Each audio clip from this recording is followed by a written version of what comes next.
गलती से वो स्टॉप कर देते पार्ट 2 उसी का, है ना, पार्ट 2। तो हमें क्या समझ में आ रहा है कि वो कि हमने उसके कंपैरिजन देखा, कई सारी चीज़ें हमने बटोरी उसमें से, अच्छी अच्छी चीज़ें बटोरी, अब हम बन गए परफेक्ट। कैसे बन गए परफेक्ट? और चलो फिर हमने उसको त्याग दिया चीज़ों को, तो वापस हम नॉर्मल बन गए। क्यों? हमें रिफ्लेक्ट चाहिए होता है, एवरी लाइफ को हमें रिफ्लेक्ट चाहिए होता है, रिफ्लेक्शन चाहिए होता है, तभी हमारे अंदर कुछ चीज़ें पनपेगी। जैसे अगर सूर्य का प्रकाश तुरंत आया और तुरंत चला गया तो कोई जीव पनपेगा ही नहीं। सूर्य का प्रकाश ठहरता है, गर्मी देता है किसी तत्व को, देन उसमें कोई प्रक्रिया घटती है और यही केमिकल रिएक्शन कहलाती है। केमिकल रिएक्शन का मतलब ये नहीं है कोई भी पर्टिकुलर टाइप का चेंज। केमिकल रिएक्शन मतलब कि वो कोर्स जब भी कोई एलिमेंट या कोई भी ऐसे तत्व या कोई भी दिव्य तत्व या कोई भी इनविजिबल रेज या वेज, ऐसी वेज जिसका कोई प्रकार नहीं है, कोई आकार नहीं है और कोई भी तरीक़ा का रूप नहीं है, वो जब पड़ती है किसी भी जगह पे, ठीक है, या प्रकटम रूप जो पकड़ता है, जब वो ठहरता है तो वो किसी के अंदर अपनी प्रोसेस डाल देता है और वो प्रोसेस कुछ संचालित करती है चीज़ें, संचालित चीज़ें आगे बढ़ती है, वो आगे धीरे धीरे चेन रिएक्शन बनाती है, यही केमिकल रिएक्शन कहलाती है। Chemical reaction is does not क्या बोलते हैं, energy can be created not be destroy, energy can be move the one body to another body, no, chemical energy is the वह energy जो एक पोल से दूसरी बॉडी को पुश करने के बाद उसमें कुछ इंटरचेंज हुआ, रिएक्शन हुई, देन अनदर रिएक्शन हुई और देन कोई हुई। सूर्य का प्रकाश आया, गर्मी स्टोर हुई, गर्मी इसलिए स्टोर हुई क्योंकि पार्टिकल्स वाइब्रेट करे, ऑटोमेटिकली यहाँ पे गर्मी जनरेट हुई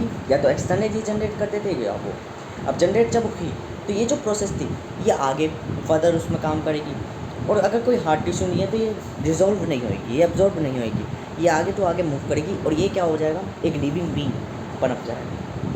ये होती है प्रोसेस रियल, ठीक है, मुख्य रूप से ये बेसिक्स होते हैं। बेसिक्स में इसलिए क्लियरिटी आ जाती है, और जो लोग कहते हैं हाईली कॉम्प्लेक्स, वो शब्द उनके ऐसे उनके सबसे हैबिचुअल है, आपके सबसे हैबिचुअल नहीं। पहले आप टर्मिनोलॉजी सीख लो तो ऑटोमेटिकली आप सीख जाओगे सारी चीज़ें। इसलिए कहते हैं जिसको भाषा आती है ना आने को, वो ज़्यादातर ज्ञान ज़्यादा सीख लेता है एज़ कम्पेयर टू। पर मेरा मानना ये है, जो दुख में सीखता है, संघर्ष में सीखता है, उसका असर कुछ और होता है, ठीक है, वो एक ब्रिलियंट साइंटिस्ट बनता है, उसको प्रॉब्लम सॉल्व करने आती है रियलिटी की। पर जो लैंग्वेजेस कई सारी सीख लेता है, उसको हर एक चीज़ फेवर में मिल रही होती है, तो वो जब कहते हैं ना, अगर छोटे पेड़ों को जटिल हवाएं नहीं मिले ना, तो जब वो लंबे हो जाएंगे ना तो गिरने में भी ज़्यादा टाइम नहीं लगाएंगे। ये एक रिसर्च है, बहुत पहले देखी थी मैंने, ठीक है, यूट्यूब में एक शॉर्ट में, ठीक है। तो समय के संग जो ये प्रभाव पड़ते हैं, ये उसको मजबूत बना देते हैं, उसकी जड़ों को इतना वो करते थे कि वो पेड़ कभी गिरता ही नहीं। और यही रियल लाइफ है कि लाइफ में संघर्ष इसलिए आता है ताकि आप मजबूत बन सको, यही था। एलिमेंट्स हर चीज़ मिलेगी, परसेप्शंस भी हर चीज़ तय करेंगे, और परसेप्शन एंड कंपैरिजन ही इस वीडियो का नाम है, ठीक है। ये पार्ट 2 है, वो पार्ट 1 था, परसेप्शंस एंड कंपैरिजन्स, ठीक है। अब क्या बात करनी थी मुझे एक्यूरेटली, मैं 15 दिन 8 महीने 17 साल का बच्चा हूँ, मैं सब कुछ जानता हूँ जो सामान्य मानव या जीव नहीं जानता और ना ही जान सकता कभी। क्यों? क्या मुझ में कुछ खासियत है? मैं अब भी कहूँगा कुछ खासियत नहीं है, क्योंकि मुझे नहीं पसंद क्योंकि देखो, कहने को तो कृष्ण को सब भगवान मानते हैं, ठीक है, और जब सब भगवान मानते हैं और अंधविश्वास करते हैं, अंधविश्वास करने का मतलब क्या, यही हमारे भगवान थे, यही दिन दाता है, यही हमें बचाने आ रहे हैं, वो बचाने आ रहे हैं, ठीक है। मैं यही तार्किक बुद्धि लगा लेता हूँ। एक चीज़ बताऊँ, कृष्ण एक मानव रूप में पनपा था, मानव रूप ये नाम था, रूप किसका था, अवतार किसका था, नारायण का, ठीक है, नारायण का अवतार था, ठीक है, नारायण का अवतार था और वो पनपा था। अब मुझे बताओ, नारायण हर जगह वास करता है, कृष्ण केवल एक परिस्थिति में पनपा था। अब वे व्यक्ति जो परिस्थिति में पनपा था, ठीक है, आप मानते हो वो कारण क्रिया प्रकट होता है, सिर्फ बढ़िया करके क्या, ज्ञान दे के क्या, अहम के रूपक में, अहम का रूपक था, ठीक है, तो ज्ञान दे के क्या, गुरु नारायण था, तो गुरु नारायण ज्ञान दे के गया। जो व्यक्ति ज्ञान दे के गया आप उसको मान रहे हो, ठीक है, पर आप थोड़ा तो तार्किक लगाओ, आप अंतर रूप में नारायण को पूछना चाहिए ना, जिसका अवतार था। चलो आप कृष्ण को पूछो, ठीक है, अब वो क्या होगा, मान के चलो, जो स्वयं नारायण बाद में पनपेगा, स्वयं नारायण बाद में पनपेगा, खुद गुरु नारायण बाद में पनपेगा, वो अपने ही वेरिएंट्स एनवी या ईर्षा कर रहा होगा, कि लोग उसे क्यों अंधविश्वास की तरह मानते हैं।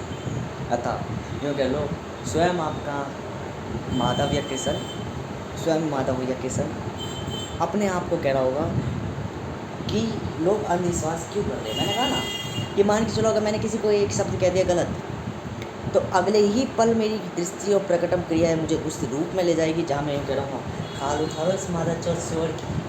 किसकी उतारनी है? स्वयं की। इतनी दृष्टि किसी शब्द ऋषि में भी नहीं है जितनी मुझ में है। ठीक है, ये है अंतर।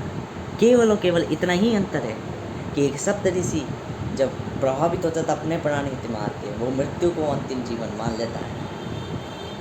मैं कहता हूँ कि मृत्यु वास्तविक में अंतिम जीवन है, परंतु परिस्थितियों का अंतिम जीवन है, स्वयं का नहीं। चीज़ों का अंतिम निर्णय है, त्यागने का अंतिम चीज वो है अंत, परंतु स्वयं का नहीं। स्वयं तो वस्त्र धारण कर रहा है केवल शरीरों की तरह, और वस्त्र अगर फट जाए तो दूसरा वस्त्र बनवाए या सिलवाए जा सकते हैं, या बनाए जा सकते हैं, या वास करे जा सकते हैं। ठीक है, तो मुख्य रूप से हमें यहाँ पे ये समझ में आती है कि स्वयं नारायण खुद ईर्षा करता है, तो इसलिए ना तो मैं कहना पसंद करता, क्योंकि मैंने कही कि हर एक जन्म, हर एक अवतार पिछले अवतार से चीज़ें सीख कर बन पाया, क्योंकि नारायण के दो रूप होते हैं, गुरु और शिष्य।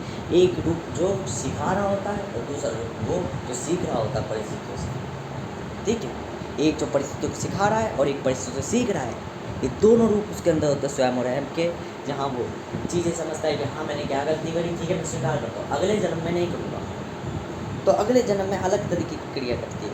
इसलिए हर एक रूप एक दूसरे से डेविल आता रहता है, पनपना रहता है, गर्म खून का होता चला जाता है, और जटिलताओं में पनपता चला जाता है। ये बहुत मिस वेरिएबल युग है, ऐसा युग है जहाँ सामान्य व्यक्ति यूँ सोचेगा कि इस पूरे वर्ल्ड को कॉन्क्योर नहीं कर सकता, और नहीं चलेगा। बात आई प्रकृति की, बात आई नारायण की, बात आई सिर्फ उन तीन को छोड़ के कोई कॉन्क्योर नहीं कर पाएगा। मैं मुख्यतः रूप से कहता हूँ, क्योंकि मस्तिष्क की एक सीमित रेखा होगी, इनकी सीमाएँ नहीं है, ये कर देंगे। गुरु नारायण का वो रूप जो समस्त चीज़ों के मनों में पनपता है, प्राप्त कर लेगा समस्त चीज़ों, कॉन्क्योर कर लेगा। कॉन्क्योर मतलब अपने हाथों से कंट्रोल करने लग जाएगा, एक एक चीज़ तरीके बना देगा, एक आर्किटेक्चर या डिज़ाइन बना देगा जिस बेस से वो केवल एक चाबी खींचेगा और पूरा सिस्टम ऑटोमेटिकली रीन्यू हो जाएगा, चेंज हो जाएगा, क्योंकि उसकी वेब है, या क्या बोलते हैं current forming pushing electric chemically distribute, जो भी वो वेब है वो उसी तरीके से डिजाइन है कि केवल हल्की सी चाल से डोमिनो इफेक्ट चलेगा, जिसको कहते हैं हम, और वो समस्त चीज़ों को चेन रिएक्शन की तरह खींच देगा। ठीक है, और उसके पास रिवर्सिबल होता है, केवल इरिवर्सिबल नहीं है, रिवर्सिबल रिएक्शन है। ठीक है, केमिस्ट्री में हम वो भी पढ़ते हैं, रिवर्सिबल और इरिवर्सिबल, और एक और होता है कुछ नाम से, वो सच वो कोई एक रिएक्शन होती है कि मोटर अगर पानी ऊपर खींच रही है तो उसको कितनी वो फोर्स लग रही है, वो लग रही है, तो उसका एक ऐसा नाम से कोई वो होता है नाम। ठीक है, जिसको अलग तरीके के टर्म में कहते हैं हम, तो छोड़ो। थर्मोडाइनमिक्स भी थर्मल प्लस डायनेमिक्स मतलब एनर्जी के डायनेमिक्स है, एनर्जी का चलंतर। अतः नारायण के बारे में ही है, एंट्रोपी कुछ नहीं है, नारायण ही कहलाता है, KOT। ठीक है, पर नारायण अहम उसको मानता है, क्या बोलते हैं कि स्थिरता बहुत महत्वपूर्ण रखती है जीवन में, वो स्थिरता को कभी नहीं त्यागता, शिव को कभी नहीं त्यागता। देखो कहने को अहम शिव के पालन रूप नहीं करता, क्योंकि शिव ने अहम बार बार कहेगा, शिव ने धरती नहीं बनाई, धरती मैंने बनाई है, और यह हकीकत है। शिव स्थायी है, वास्तविक नाम पे शिव ने कभी कुछ नहीं करा, कुछ भी नहीं करा, पर सब में शिव उपवास करते, क्योंकि पनपा सब शिव से है। यूँ मान के चलो, अपने ही पिता के एलिमेंट निकाल के, शरीर के अंग निकाल के सृष्टियाँ बनाने लग गया, ये इतना नालायक है। हाँ, पपौड़ी का, और फिर कहेगा शिव ने कुछ नहीं बनाया, पर योगदान करा है, बनाया मैंने है, ये आर्किटेक्चर इंजीनियर है, और भूतनी का एलिमेंट्स का इस्तेमाल करके, जैसे कि मानव है, मानव कहेगा न्यूक्लियर रिएक्टर मैंने बनाया, पर वास्तविक में न्यूक्लियर रिएक्टर बना किससे? यूरेनियम से, लेयर से, मटेरियल से। मानव द्वारा बना है? नहीं, पर मानव ने बनाया है। ऐसी एम भी सिर्फ के एलिमेंट्स अंग निकालेगा, सृष्टि अपनी कहेगा शिव ने सृष्टि नहीं बनाई, मैंने बनाई है, मैंने। वो वाला सीन चलता है यहाँ पे, ठीक है। तो ये बहुत सरल एग्जाम्पल है, बहुत बेहतर एग्जाम्पल कि हकीकत में क्यों कहता हूँ कि मैं शिव ने कुछ नहीं बनाया, क्योंकि हकीकत में कुछ नहीं बनाया, चीज़ें वैसे ही पड़ी थी मुख्य रूप से। ऐसे आप समझो, रिच पर्सन मतलब हमसे सुपीरियर, या हम मानवीय तत्व को समझे। अब यही लॉजिक समझो, गॉड कौन? जो हमसे सुपीरियर है। रिच पर्सन कभी भी प्रभावित नहीं होता, मतलब किसी भी चीज़ से रिलेशन नहीं रखता, संबंध नहीं रखता, कोई भी उसे कोई भी चीज़ प्रभावित नहीं करती, मतलब कोई भी चीज़ उसे फर्क नहीं डाल सकती, उससे कोई मतलब नहीं पड़ता आपके संग क्या हो रहा हो। यहाँ 10 चूहे बन रहे हैं, जीवित प्राणी है, उनको कुचल के चूरमा बना लेना, कोई फर्क नहीं करता उसको। तो आप यहाँ पे समझ लो, जो भी गॉड है या कोई भी सुप्रीम बीइंग है,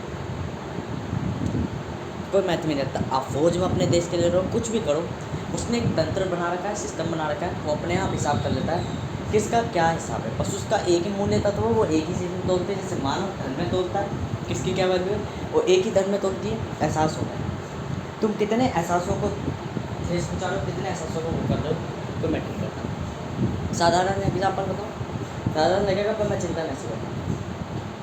ये मैंने सुनी सुनाई कहानी है, सुनी सुनाई मतलब कि पर होगी हकीकत, क्योंकि मैं तार्किक लगा रहा हूँ, तो हकीकत में तो होगा ये। फौजी जब अपना देश लड़ने जाता है, तो पहली बात तो आप समझ लो, इस फौजी के सर्कमस्टेंसेस समझ ले। एक फौजी व्यक्ति है, सपोज करो मैं ही हूँ, ठीक है, मैं ही हूँ, मैं अपनी फ़ौज में जा रहा हूँ। पहली बात तो समझ लो, मैं जो क्रिया कर रहा हूँ उसका कोई मतलब नहीं बनता, रियलिटी में कोई सेंस नहीं बनता। रियलिटी का मतलब क्या? मेरे परसेप्शन में, मेरे वातावरण के परसेप्शन में नहीं, ऊपर वाले के परसेप्शन में, जिसने दुनिया बनाई, कोई मतलब नहीं बनता। बस बनाई है खेल रचाने के लिए। तो जो चीज़ मैं कर रहा हूँ वो मतलब नहीं करता, पर मेरे लिए महत्व रखती है, ठीक है। अब मैं दो ही चीज़ों पर बात करूँगा, महत्वता पे और महत्व ना रखने पे, मतलब कुछ नहीं रखता, कुछ मतलब नहीं है, ठीक है। तो मीनिंगलेस और इम्पोर्टेंट, तो मीनिंगलेस और इम्पोर्टेंट पर बात करूँगा। तो मेरे परसेप्शंस पे इम्पोर्टेंटली प्ले करती है फौज, मेरे परसेप्शन पे देश इम्पोर्टेंटली प्ले करता है, पर इन रियलिटी मीनिंगलेस है जो हम कर रहे हैं, मीनिंगलेस है, कोई देश नाम की चीज़ ही नहीं होती, ठीक है, मीनिंगलेस ही है, देश नाम की कोई चीज़ नहीं होती। मानव द्वारा ही एक इल्यूजन पैदा कर दिया गया है कि हम इस एरिया के देश के व्यक्ति हैं, वो इस एरिया के देश व्यक्ति है, क्योंकि एक दूसरे को मारना और हनन करना चाहते हैं एक संसाधनों का, ठीक है। मुख्य रूप से मैं फौज में गया, मैं अपने कर्तव्य ये मान रहा हूँ कि इम्पोर्टेंटली मैं कर रहा हूँ कुछ अच्छा अपने देश के लिए, तो मेरे संग अच्छा होगा।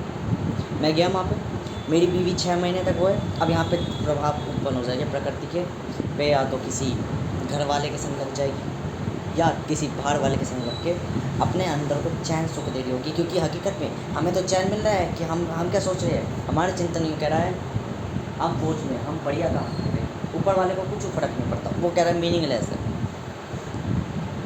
प्रकृति में यहाँ पे अब प्रकृति देखना, प्रकृति और ऊपर वाले में क्या अंतर है? ऊपर वाले कह रहा है मीनिंगलेस है, कुछ भी नहीं है। प्रकृति क्या कह रही है?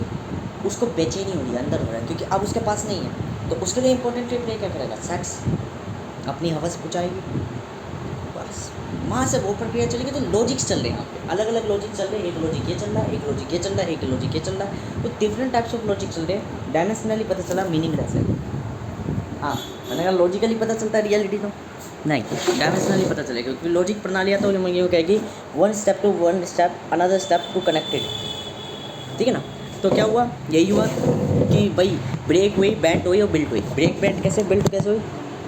मैंने कोई कल्पना करी, बिल्ट करी, ठीक है, और उसको डायरेक्शन दे दी, फौज में जाऊँगा, लड़ूंगा, देश के लिए बढ़िया है, इल्यूजन है सब कुछ, गया लड़ रहा हूँ, सोच रहा हूँ कि मैं तो बढ़िया काम कर रहा हूँ, पीछे से मेरी पूरी ज़िंदगी बढ़िया ही होगी, ऊपर वाला देख के खुश हो रहा होगा, ठीक है। रियलिटी में ऊपर वाले को कोई फ़र्क नहीं पड़ता, एलिमेंट्स को फ़र्क पड़ता है। आपका आसपास का नेचर देखेगा, व्यक्ति में करेज है, ठीक है, साहस देखेगा, ऐसे तत्व देखेगा जो देवीय होगी, ठीक है, देवीय तत्व देखेगा, मानवीय तत्व नहीं देखेगा। अब क्या होगा? मानवीय प्रभाव तो उत्पन्न हो गया, क्योंकि संतुलन है प्रकृति का नाम। वहाँ गई तो वहाँ आपकी अनुपस्थिति थी, तो सामान्य सी बात है, साधारणता सी वो किसी और के संग चक्कर चलाएगी, क्योंकि मानव है। मानव हो गए तो बड़े वेशभूषा है। देखो सपोज करो, एक मानव कहता है कि क्या बोलते हैं, एक मानव कहता है मैं अपने देश के संग धोखा नहीं करूँगा, मैं वो नहीं करूँगा, और अंतिम रूप तक मरने तक भी सच्चाई नहीं बोलता। उसका वो भी इल्यूज़न है ज़िंदगी का। उसे देश प्रेमी नहीं कहा जा सकता, देश के प्रति प्रेमी कहा जा सकता है। देश प्रेमी इसलिए नहीं कहा जा सकता क्योंकि वरना फिर वो हर एक देश का प्रेमी होता। देश के प्रति प्रेमी है, मतलब एक पर्टिकुलर देश के प्रेमी है, ठीक है। उसकी मानसिकता है, वो खुश है, ठीक है। यहीं ऊपर आत्मा आके फिर क्या सोचती है, यही तो मुझे में और बाकियों में अंतर क्या है। बाकी सब किसी केवल मानवीय चीज़ों से बता दी क्योंकि प्रभावित है, मानव है। मैं मानव से पढ़े बता देता हूँ इस मामले में कि ऊपर आने के बाद क्या करेंगे। अच्छा, हमने इस तरीके का प्ले रोल करा, चलो ठीक है, हमने क्या सीखा, अब अलग जन्म में क्या सीखना है, क्या कर्म करना है, इसलिए खुद तय करते हैं, कोई व्यक्ति तय नहीं करता मुख्य रूप से। ये मानव की सोच है कि यमराज तय करता होगा अगला जन्म क्या होगा, या ब्रह्मा तय करता होगा अगला जन्म होगा। No no no no no, स्वयं आत्मा तय कर लेती। ये वो प्रोग्राम बनाया गया जो ऑटोमेटिकली खुद अपने आप को डिसाइड कर लेता मैं क्या बनूंगा अगले जन्म में, ठीक है। प्रोग्रामिंग इसी तरीके से है, ठीक है। सॉफ्टवेयर मतलब वो स्टेजेस जहाँ पे ये चीज़ें प्रक्रिया चल रही है लेवल्स में। अब क्या हुआ, एंड टू एंड ऊपर गए, देखा भाई ठीक है। अब यहाँ समझो, आत्मा को कोई फ़र्क नहीं पड़ता, आत्मा भी उसी का प्रतिबिंब है, रिच है, एक तरीके से ऊपरी है, सुपर है, उसको भी कोई फ़र्क नहीं पड़ता उसकी बीवी ने क्या करा। पर मानव को फ़र्क पड़ता है। मानव जब अपने घर जाएगा, या कोई भी फौजी व्यक्ति है, मैं ही अपने घर जाऊँगा तो मैं प्रभावित हूँगा कि मुझको धोखा दिया, मुझको धोखा दिया।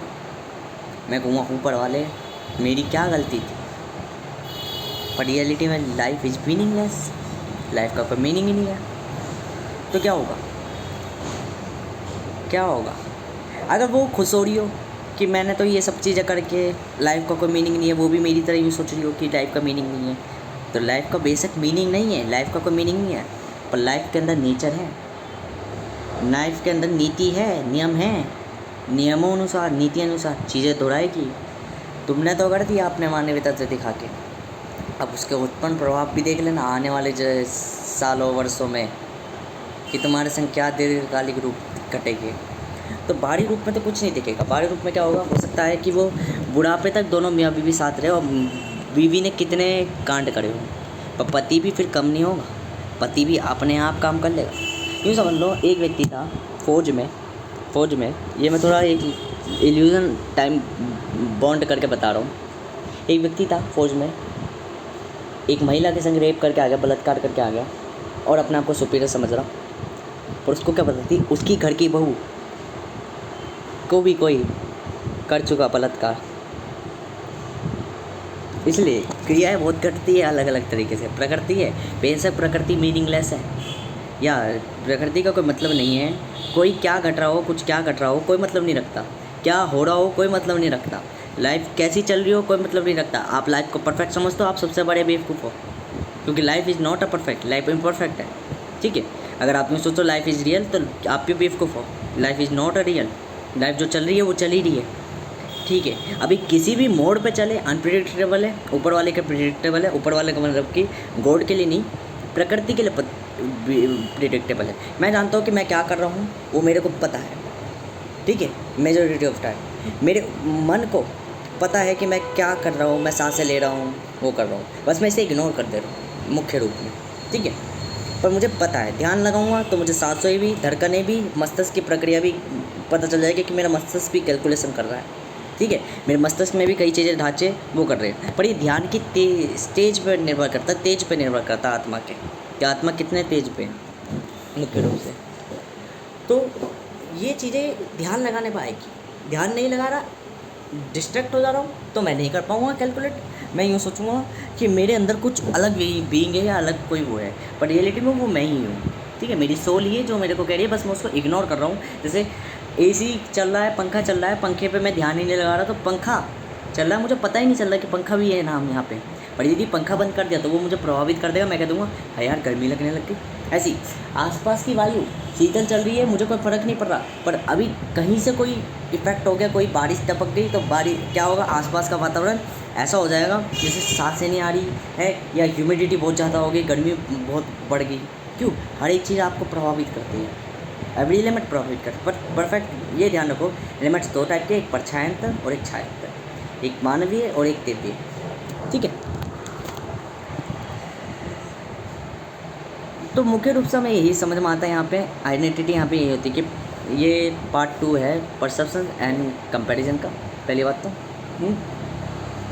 कंपैरिजन मतलब वही इन्फ्लुएंस, और परसेप्शन मतलब कि अपने आप से क्या इन्फ्लुएंस दूसरों को करो। ठीक है, तो एक रिच मेंटेलिटी मतलब कि एक ऊपरी मेंटेलिटी, सुपीरियर मेंटेलिटी जो हम समझते हैं, जहाँ भी हमारी इच्छा होती है तो हम उससे प्रभावित होते हैं। इन्फ्लुएंस दो तरीके से होता है, अच्छा बुरा दोनों। ठीक है, रिच वाले ज़्यादातर चेंज को इम्पोर्टेंट रहते हैं, पुअर वाले स्टेबिलिटी को इम्पोर्टेंट रहते हैं, करियर को इम्पोर्टेंट रहते हैं, लाइफ को। ठीक है, तो लाइफ के मीनिंग को जानते हैं और रियलिटी में वो परफेक्टली लाइफ जीते हैं। Every being are human. ठीक है, बट एक ह्यूमन के अंदर एक ह्यूमन ऐसा पनप जाता है समस्त ह्यूमनों के अंदर जो स्वयं ह्यूमन नहीं कहलाता, यो उसी के सब रूपक है। केवल रूपक मतलब कि छाया है, तर रूप छाया है सबके सब। वह सारी हकीकतें जानता है।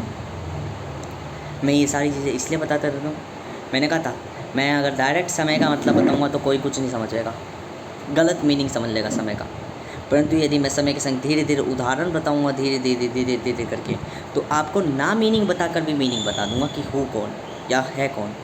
मतलब कहने वाली बात क्या है, मैं कौन हूँ अगर मैं डायरेक्ट बताऊँगा तो हो सकता है मैं खुद भी कहूँ कि ये ईर्ष्यावादी, ईगोइस्टिक है, या आप कुछ और मीनिंग समझो मतलब ही। बट अगर मैं धीरे धीरे कहानियों के संग बताऊँगा तो आप भी एक सेंस कर लोगे कि हूँ कौन, क्योंकि फिर आपको मेरी काबिलियत पता चल जाएगी। काबिलियत धीरे धीरे पता चलती है, एकदम में एक पेपर लेके नहीं डिसाइड हो जाता है। One paper can not decide my future, because क्योंकि वो एक सिंगल पेपर है और लाइफ में मैनी पेपर चलते हैं। अगर आप पैसा पाकर यूँ सोचो मैं संपन्न हूँ, तो आपका इल्यूज़न है रियलिटी में, क्योंकि जब पैसा आ जाएगा तो बाकी चीज़ें जब तंग देगी तब आपको अकल आएगी, और ये भी तभी अकल आएगी जब आप ध्यान लगाओगे। अगर आप एक सामान्य मानव की तरह होगे तो मृत्यु तय है, मृत्यु तय है। मृत्यु उसी व्यक्ति की होती है जो साधारणता रूप से चल रहा होता है, या जिसकी इच्छा समाप्त हो जाती है। इच्छा समाप्त आने वाला खुश हो जाता है, खुशी होता है, वो एक सुख व्यक्ति होता है, ब्राइट पर्सन होता है जिसकी इच्छा समाप्त हो चुकी, जिसने पूर्ण ज्ञान जान लिया कि मैं जीवन में आया क्यों था। और एक व्यक्ति वो जो प्रभावित हो चुका है, जो आया था कि मैं ज्ञान जानूंगा, मैं अच्छी चीज़ें जानूंगा, पर गलत संगतों में लग गया है, मानवीय तत्वों में लग गया, तो फिर वो उसने कहा चलो ठीक है इस चीज़ का ज्ञान ले लिया, कोई दिक्कत नहीं, अगले जन्म में किसी और चीज़ का ज्ञान ले लूँगा। तो ये चलते रहते हैं, बहुत मैनी सर्कमस्टेंस है। बाकी मैंने मेजॉरिटी ऑफ टाइम बता दिया मैकेनिकली किस तरीके से थिंकिंग करी जाती है। मैं जानता इसलिए सब कुछ हूँ क्योंकि मैं 17 साल 8 महीने 15 दिन का बालक हूँ और जीवों से अनेक जानता हूँ। ना ही मैं पूर्ण ज्ञानी हूँ, ना मैं स्किलफुल पर्सन हूँ, ना मैं कोई ऐसा पर्सन हूँ जो एक्सट्रीम यू कहे कि रिच पर्सन। ठीक है, मतलब कि ऐसा व्यक्ति जो सब कुछ पा रखा है, जिसके पास सब कुछ है या खुश है या वो है। मैं सबसे दुखी व्यक्ति हूँ क्योंकि जीवन भर मेरा चिंतन ही मुझे दुखी देता है, पर वो मेरे जीवन के लिए बेहतर है। और यही कारक है कि मैं सबसे अलग हूँ और मैं ये सारी चीज़ें बता पा रहा हूँ। अब भी मुझे सेटिस्फाइड नहीं हुआ मैं, एक चीज़ मुझे बात करनी है इसमें मुख्य रूप से, एक चीज़ देखो, परसेप्शन एंड कंपैरिजन में मैं बताता हूँ कैसे। मैं ये नमकीन खा रहा था, मुझे ज्ञान कैसा आता है वो मैं बताता हूँ थोड़ा सा। पहले बताओ, ये नमकीन खा रहा था मैं, इस नमकीन का कोई फॉर्मूला है, फॉर्मूला देखा जा सकता है और फॉर्मूले के ही पैसे होते हैं हर एक जगह। ठीक है, इसका अगर फॉर्मूला चुरा लिया तो ये क्या है, परसेप्शन। परसेप्शन क्या, ये चीज़ मेरे लिए लाइफ के लिए बेटर है, ये मेरे फेवरेबल है, ठीक है, ये मुझे अच्छी लग रही है, ये है परसेप्शन। कंपैरिजन क्या है, ये किसी और का फॉर्मूला है जिसको मैं पाना चाहता हूँ, इससे मैं कुछ लेना चाहता हूँ। क्या लेना चाहता हूँ, इसका नमकीन टेस्ट, तो मुझे पता चला इसके अंदर नींबू टाइप के वो है फ्लेवर्स, और साथ में इसका साइज। ये सारी चीज़ें अगर मैं अपने अंदर हैबिचुअल कर लेता हूँ, मैं इसके अनुसार परफेक्ट हो जाऊँ। बट मैंने कोई और नमकीन खाई, अलग टाइप की खाई, मैंने कहा इनका मुझे एक बेटर रिजल्ट चाहिए जो मेरे फेवरेबल हो, ये मेरा परसेप्शन है। और कंपैरिजन मैं इन सब चीज़ों से कर रहा हूँ, मैनी टाइप ऑफ चीज़ों से कंपैरिजन कर रहा हूँ। अब समझते हैं पेन के बारे में। पेन, मैं 10 जानवरों को मारूँ, मैं कुछ भी गलत काम कर रहा हूँ, उत्पन्न होगा, ठीक है, नेचर है, ठीक है। नीति काम करेगी, नीति का काम है लौट के देना, लौटा के देना। तुम उसको कुछ भी दोगे वो लौटा के देगी, ठीक है। समय के संग वो कर लगाते देगी, लगा के देगी। किसी जीव को मार रहा हूँ, मैं सांस इसलिए नहीं करूँगा, मैंने पहले ही बताई कि अधिकतर चीज़ों को मैं इग्नोर कर देता हूँ, मतलब मानव इग्नोर कर देता है, और इग्नोर करने के बाद क्या करता है, वैसे जिस चीज़ को वो होता है वही उसको एहसास होता है, फील होता है। ऐसे ही जब मैं किसी को मार रहा हूँ, काट रहा हूँ, वो कर रहा हूँ, मुझे उसका दर्द फील नहीं होगा, परंतु कोई मुझे काट रहा है तो मुझे फील होगा, क्योंकि वो मेरे परसेप्शंस पे तय होगा। ये है क्रूल रियलिटी। और जब मुझे फील हो रहा है तो मुझे वो एहसास एलिमेंट है जो नेचर गिनती है। तो यहीं से हमें एक कैलकुलेशन फॉर्मूला मिल जाता है कि नेचर रिटर्न देती है, पर नेचर का कोई मीनिंग नहीं है। नेचर में आप 10 जनों के सेक्स करो तो समझ लो नेचर समय के साथ व्यक्ति मैच्योर हो जाता है। मैं एक इंट्रोवर्ट पर्सनैलिटी करा, धीरे धीरे एक्सट्रोवर्ट पर्सनैलिटी को हुआ, धीरे धीरे दोनों पे हुआ, तो मैंने रियल मीनिंग जाना। लोग क्या समझते हैं, 2 तरह के व्यक्ति होते हैं। जब हमने साइकोलॉजी में पढ़ा इंट्रोवर्ट एक्सट्रोवर्ट, तो लोग क्या सोचते हैं, मैं इंट्रोवर्ट पर्सनैलिटी को, वो एक्सट्रोवर्ट पर्सनैलिटी का, जैसे मैंने भी करा। बट अगर मैं उस चीज़ को देखता रहता, वीडियो को देखता रहता साइकोलॉजी को, तो मान के चलो मैं 3 महीने बाद यूँ सोचता कि मैं प्योरली इंट्रोवर्ट हूँ, मैं एक्सट्रोवर्ट बन ही नहीं सकता। स्वीकार कर लिया मैंने, अपनी लिमिट वहीं तय कर दी। फिर 1.5 साल बीतता, 1.5 साल बाद वही व्यक्ति जो मुझे बता रहा था वही पढ़ के बता देता कि यार एक राइटर, एक फिलोसोफर ने कही थी कि इंट्रोवर्ट और एक्सट्रोवर्ट कभी भी प्योर होना ही नहीं चाहिए, दोनों बहुत होनी चाहिए। यदि मैं इंट्रोवर्ट हूँ तो एक्सट्रोवर्ट। अब यही कारक मैंने किताबों से पढ़ा, और मैंने क्या चर्चा बना दी, किताबें सब कुछ देती है, किताबों से ही सब कुछ है, ठीक है। मेरी मानसिकता बन गई, मैं इन्फ्लुएंस हो चुका हूँ। अब वहीं मैंने क्या करा, शुरुआत में पढ़ा इंट्रोवर्ट एक्सट्रोवर्ट नाम के 2 शब्द होते हैं, बट टर्मिनोलॉजी बेसिक पढ़ी और बंद कर दी वीडियो ज़िंदगी भर के लिए। धीरे धीरे मैंने अपने अंदर खोजा और मुझे लगा यार फॉर्मूला के बाद में इंट्रोवर्ट एक्सट्रोवर्ट होते होंगे। बट मैंने खुद से जाना कि मुझे एक्सट्रोवर्ट की भी ज़रूरत है, तो मैंने अपने अंदर एक्सट्रोवर्ट कैटेगरी दिलाया। पर मैं एक इंट्रोवर्ट पर्सनैलिटी का था, तो मैंने अपने आप को एक सीमित रेखा तक बांधा कि नहीं, हर समय बुरा करना सही नहीं है, जहाँ बुरा करना हो वहीं बुरा करो।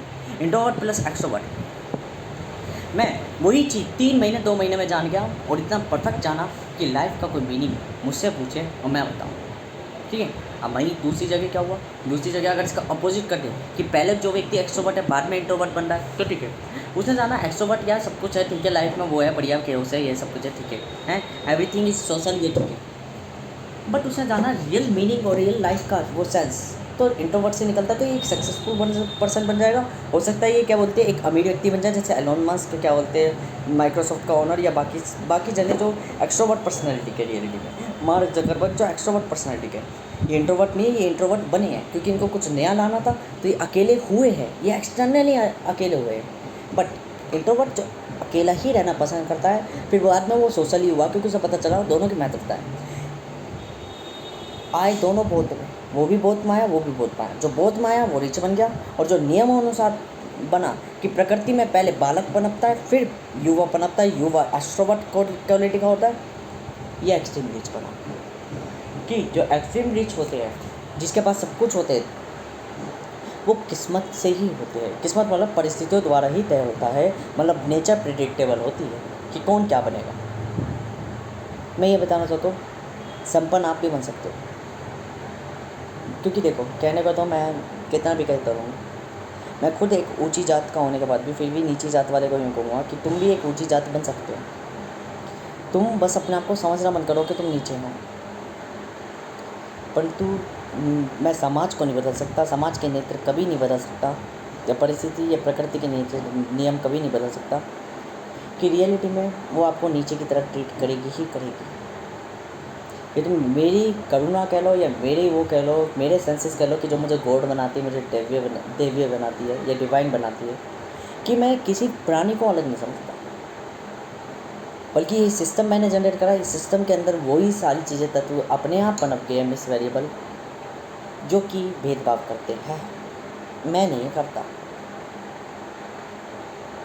मैं इसलिए नहीं करता क्योंकि लोग जब मुझे पूछते हैं तो वो भेदभाव नहीं करते, तो मैं भेदभाव नहीं करता, परंतु ये प्रकृति ये करती है, ये आपको मानना पड़ेगा। प्रकृति का आप समझ लो, प्रकृति के नारी तत्व हैं पुरुष से ज़्यादा नारी खतरनाक होती है अपनी, अगर उसकी औलाद एक लड़की पैदा हो जाए। मैंने देखा, मैंने अपनी माँ को देखा प्रभाविकताओं में। मेरी मौसी की सी की मेरी नानी की तरह 3 लड़कियाँ होगी, लड़का कोई नहीं हो रहा था क्योंकि जीन में नहीं था लड़का। कोई कमी थी या कोई भी बॉडी में इस तरीके से थी, लेकिन बाय नेचर बन जाता है कि लड़का नहीं हो पाता।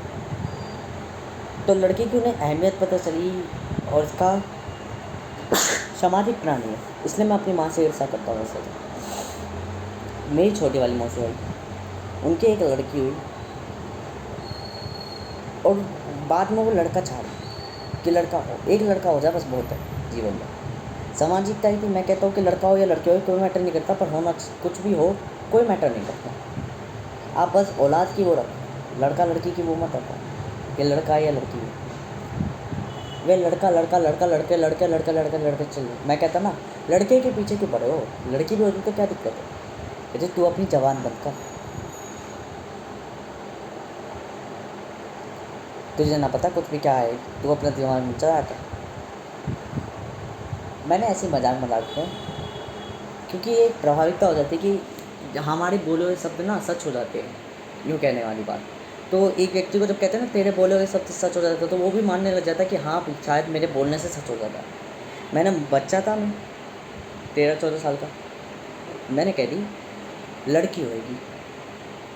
अब मेरा बापू वो क्या बोलते हैं पंडित सा था, कुंडली पढ़ के कह रहा लड़का होगा। एक बार कही, एक बार के बाद कुछ नहीं, बट मैंने अपने अंदर बचपना था तो मैंने अपने अंदर मानसिकता बना ली। चीज़ें सिखाती है समय के साथ, चीज़ें सिखाती है, और मैंने अपने अंदर मानसिकता बना ली कि हे भगवान ये लोग लड़का, क्योंकि बहुत बहुत कहते हैं लड़का होना चाहिए, लड़का होना चाहिए, लड़का होना चाहिए, लड़का होना चाहिए, लड़का होना चाहिए।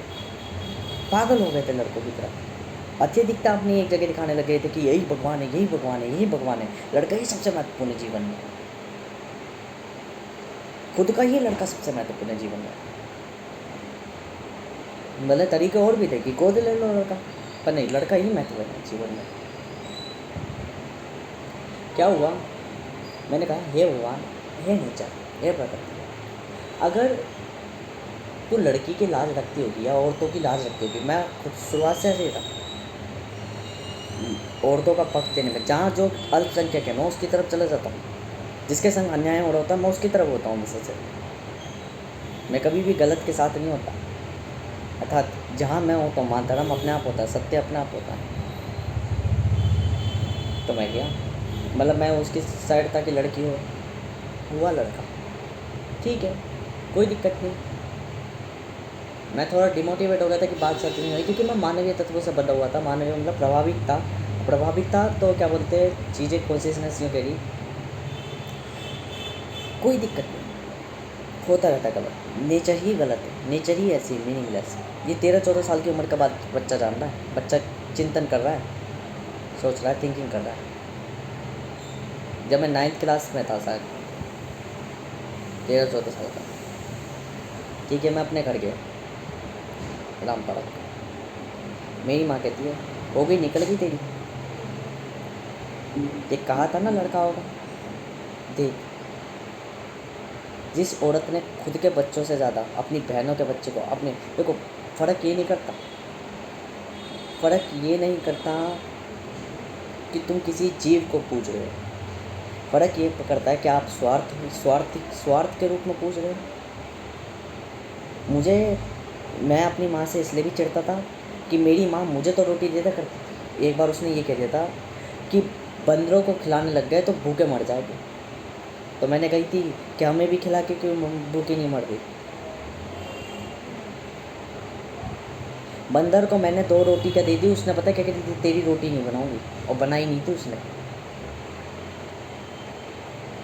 तब मैं समझ गया था, माँ हो या बाप हो या कोई भी संबंध क्यों ना हो, वास्तविक नाम में कोई संबंध नहीं होता, मानव ही मानव होता है, वह भी मानव है।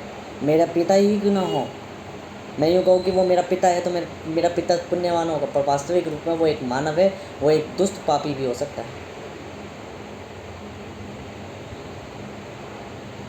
ये चिंतन मुझे 13-14 साल की उम्र में आ गई थी। जहाँ से मैंने ये ज्ञान जान लिया था कि कोई चीज़ मीनिंग नहीं करती, मीनिंगलेस होती है।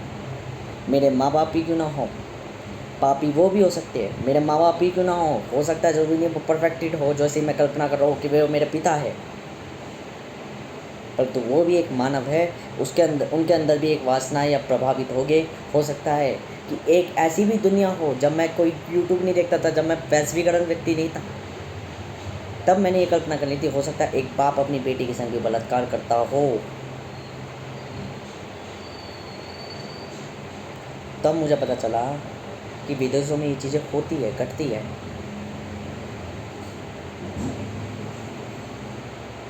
बाद में जब मैं 15-16 साल का हुआ, 17 साल का हुआ, सॉरी 16-17 साल का हुआ, तब मैंने चिंतन कर ली थी ये सारी चीज़ें। बाद में भी लड़का हुआ, चलो ठीक है लड़का हो गया, कोई बात नहीं, कोई दिक्कत नहीं करती। धीरे धीरे धीरे धीरे अपने बच्चों को पूजने की जगह केवल लड़कों को पूजना। नेहा का लड़का, देखो नेहा का लड़का क्या कर रहा है, नेहा का लड़का क्या कर रहा है। इस चीज़ को देख के मैं स्वार्थ को देखता, सरासर स्वार्थ दिखता मुझे व्यक्ति का। जैसे ये मानवीय तत्व मुझे भी बनते थे। मेरी मौसी की लड़की थी और मेरी बहन थी, मतलब वो मेरी बहन जो है मौसी की ही है, पर वो है हमारी। तो जो मेरी बहन थी, तो मेरे घर में यूँ कहते थे, कहने को तो मैं सच मानवीय तत्वों में प्रभावित था, आज भी मैं प्रभावित हूँ। कि अगर मेरे घर में यूँ कहते थे ना मेरी मम्मी वगैरह कि ये बबीता पे गई है या मौसी पे, मेरी बीच वाली मौसी पे गई है, मैं 2 मिनट में मुंह झाड़ता करता। मैंने कहा ज़्यादा बोलने की जरूरत नहीं है, मुँह थूथरी तोड़ दूँगा,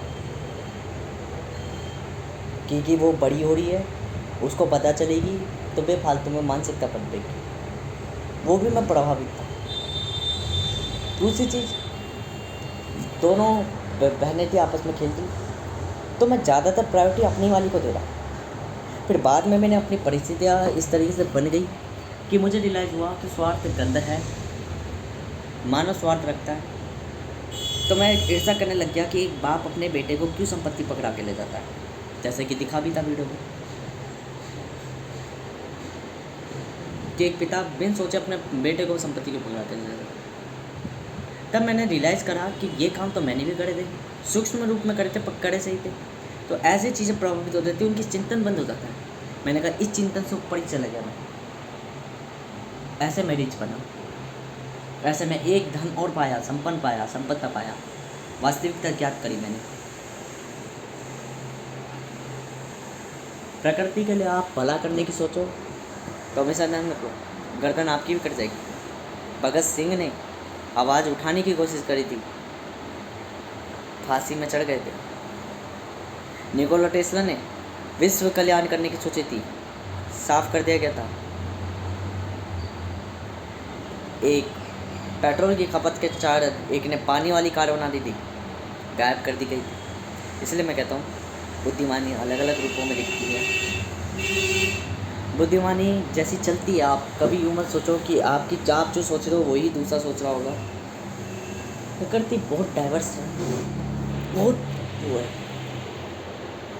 कोई मतलब नहीं बनता, सेंस ऑफ मीनिंग कुछ नहीं बनता, नियम कुछ नहीं है। बस यही आपको कुछ अलग बनाती है कि आप वो चिंतन तो कर पा रहे हो जो और लोग नहीं कर पा रहे। समय के संग आप मैच्योर हो जाओगे, इवेंचुअली चेंज हो जाओगे, तो देन आप एक्सट्रीम रिच कहलाओगे। तो एक्सट्रीम रिच के 2 क्राइटेरिया है, मैं इसी सर्कमस्टेंस के रिलेटेड बता रहा हूँ नाम।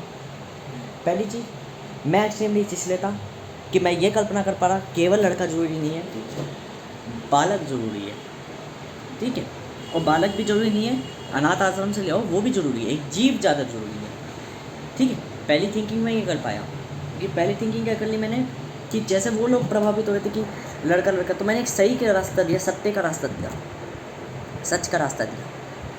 अब इसको कोई गलत कहे या कुछ भी कहे, अधर्मी है लोग, राक्षसी प्रवृत्ति के। दूसरी चीज़ जो मुझे एक्सट्रीम रिच बनाती है कि समय के संग मैंने एहसास करा कि मेरे पिता हो या मेरी माँ हो या मेरा कोई भी संबंधी क्यों ना हो, वो वास्तविक में मेरे से संबंध रखता ही नहीं है।